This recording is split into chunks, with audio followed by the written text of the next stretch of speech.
Halo Mas Bro, cerita otomotif di sini. Cerita kali ini kita mau unboxing motor Suzuki Burgman Street 125 yang kita beli dan sudah datang. Jadi seperti apa motornya? Ya, pertama-tama kita informasikan dulu bahwa motor ini kita beli di tanggal 3 Maret 2025 dan sampai tanggal 14 Maret 2025. Nah, kalau keterangan di jok yang masih diplastikin, di sini ada keterangan informasi produknya, kurang lebih seperti ini. Simple nomor Jakarta, made in-nya ada tulisan India. Ini ada kode produksi atau apa, dan ini kode untuk keterangan warnanya, yaitu matte royal bronze pada tanggal 16 Januari 2025. Nah, mungkin ini unit motor di tahun 2025 ya Mas Bro, bukan 2024. Makasih itu tertera di tahun 2025. Nah, yang mau kita unboxing apa? Nah, ini kan banyak plastik, baik di jok, di spion, dan juga di tameng depan ini ada plastiknya. Dan di bagian filter udara juga ada plastiknya. Nah, ini mau kita buka-bukain, mau kita unboxing karena belum kita buka dari kemarin. Sekarang kita buka bagian filternya aja ya Mas Bro. Kita mulai dari sini. Nah, ini ada plastik, tinggal kita buka. Nah, bagian untuk unboxing itu paling terenak adalah ketika kita membuka plastik-plastik yang menempel di barang baru seperti ini. Mendengar suaranya tuh sepertinya kita happy ya Mas Bro. Nah, ini kita sudah terbuka. Bannya itu dia memakai belakang ukuran 100 per 80 ring 12. Nah, depannya itu ukuran 90 per 90. Nah, Burgman Street tersebut dia mempunyai pijakan seperti ini berbahan stainless, tapi kalau menurut saya kurang rapi finishingnya Mas Bro tuh. Mungkin standar di India seperti ini dianggap rapi kali. Kalau kita di Indonesia kan ini kurang rapi kalau menurut saya sih. Tuh, dari bentuknya kurang rapi. Sekarang kita buka bagian dari kaca spion. Ini ada plastiknya, kita buka.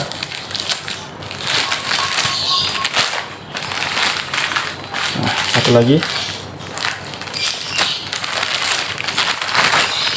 terbuka, dan di speedometer juga ada plastiknya, tapi nggak kita buka dulu nanti karena kita nunggu anti goresnya nyampe. Kita sedang beli anti goresnya. Sekarang kita buka bagian tamengnya.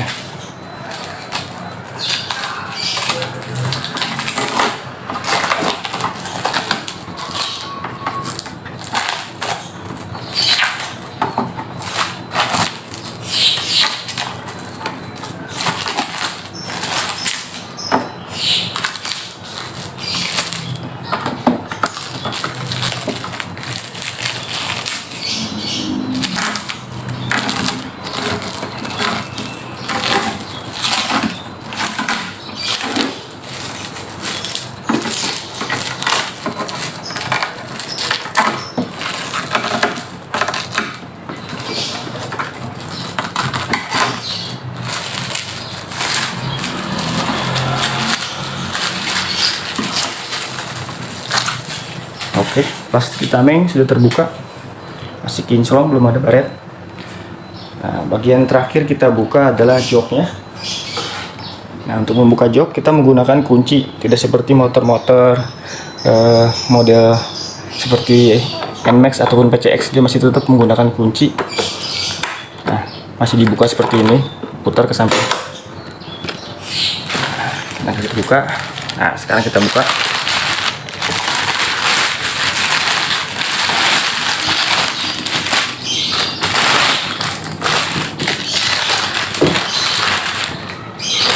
Oke, kita singkirin. Nah, ini dia Mas Bro. Dalam pembelian di dalam bagasi itu kita dapat toolkit dan juga buku panduan, buku petunjuk pemilik. Jadi diletakkan di sini seperti ini. Sebelahnya ada toolkit. Nah, di dalam toolkit ini ada barang-barang atau kunci seperti, kita buka aja ya. Standar kunci seperti di Indonesia, kunci 14 dan kunci 10 pasangannya seperti ini. Ini kunci busi, ini obeng minus dan plus, tapi sayangnya kita nggak dapat covernya. Jadi begini aja, nggak ada covernya. Dan ini kunci L, ukurannya entah berapa, kecil banget, mungkin nomor 3 kali ya mas bro, kecil. Dalamnya seperti itu mas bro. Nah untuk joknya sendiri dia dua warna ya. Jadi warna dasarnya itu adalah coklat, sampingnya itu warna hitam, dikelilingi hitam ngelilingi sampai sini, dan depan sininya juga hitam. Jadi warna coklat dan warna hitam dengan ada motif jahitan seperti ini.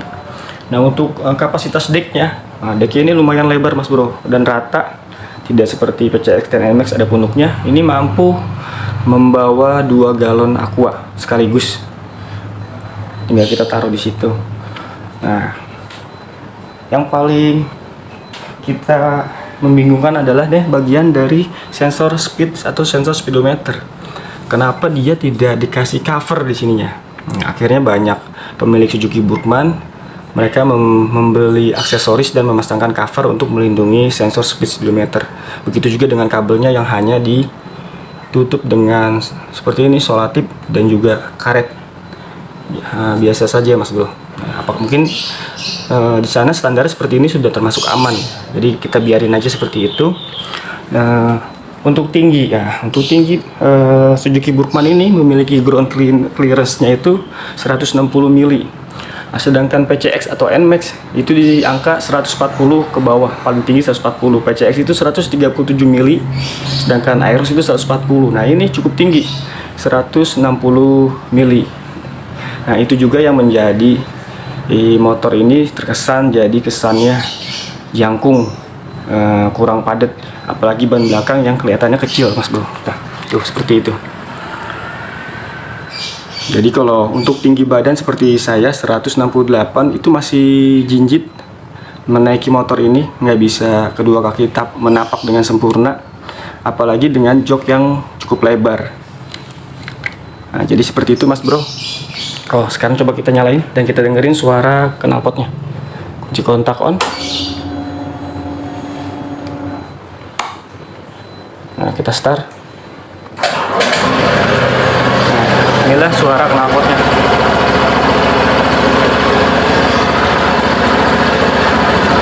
Kurang lebih seperti ini. Nah, untuk start sistemnya sudah menggunakan teknologi silent ya mas bro.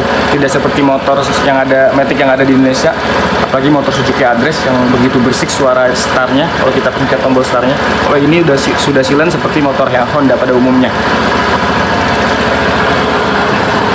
Di bagasi sebelah kanan itu dekat kunci, dia mempunyai kompartemen bagasi yang cukup luas. Ke sebelah kiri ini kompartemennya ada penutupnya dan cukup dalam, bisa menaruh HP, dompet ataupun yang lainnya, dan bisa pada saat kita ngecas. Dan di sini bisa kita taruh minuman botol mineral seukuran 600 ml dan aman, tidak mungkin jatuh mas bro. Nah untuk indikator di speedometer kita matiin ya mas bro.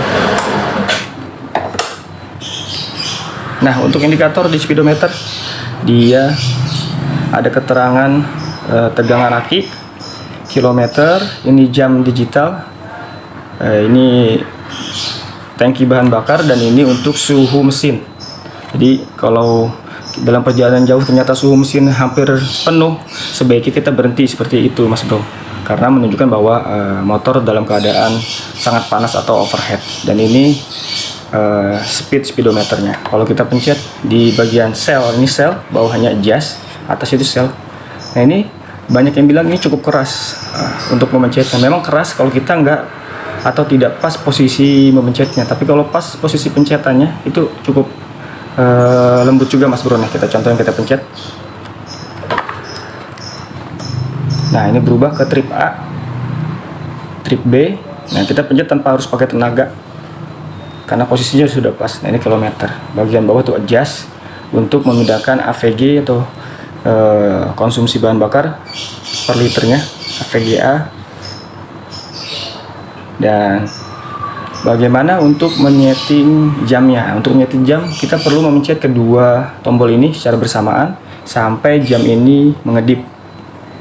Nah ketika sudah mengedip, bagian atas itu adalah untuk setting jamnya, bagian bawah atau adjustnya untuk mengatur angka menitnya. Nah, ketika sudah selesai kita pencet 2 kali lagi, maka dia akan kembali normal. Jadi seperti itu Mas Bro. Nah, yang unik dari motor ini atau yang cukup indah untuk dilihat itu adalah bagian depannya Mas Bro. Jadi lampu utama dibalut dengan lampu pelis kanan kiri yang cukup bagus tampilannya. Nah, kurang lebih seperti ini kalau dalam kondisi nyala. Ini lampu depan saja nyala. Nah, kalau lampu jauh kita nyalain. Nah, seperti ini kalau lampu jauh kita nyalain. Ini bagian depan. Nah, lampu sen coba kita nyalain. Nah, ini lampu jauh, lampu dekat, dan lampu jauh nyala. Begitu juga lampu sen. Jadi seperti ini tampilannya. Bagian belakang coba kita lihat. Nah, bagian belakang juga termasuk bagian yang paling bagus kalau menurut saya Mas Bro. Seperti ini. Seperti apa lampu belakang ketika kita rem. Nah, kurang lebih seperti ini. Ketika lampu rem belakang menyala atau kita pencet rem depan atau belakang, lampu rem akan menyala seperti ini Mas Bro. Cukup bagus kalau menurut saya, dengan model ada 1, 2, 3, 4, 5, 6, ada 6 lampu LED yang akan menyala ketika kita pencet lampu rem. Jadi seperti itu Mas Bro. Kita matiin dulu tampilannya. Mengapa kita memilih warna Brookmanship bronze metalik? Karena untuk yang di Indonesia warna glossy itu hanya ada di warna bronze metalik. Untuk warna hitam dan warna silver itu dope. Jadi di Indonesia dia hanya ada 3 warna: hitam matte atau dope, silver dope, dan bronze metalik. Tidak ada warna putih Mas Bro. Nah, jadi seperti itu Mas Bro. Jadi demikian unboxing motor Suzuki Burgman seri 125. Dan salam cerita otomotif, belajar dan berbagi ilmu via video. Wassalam.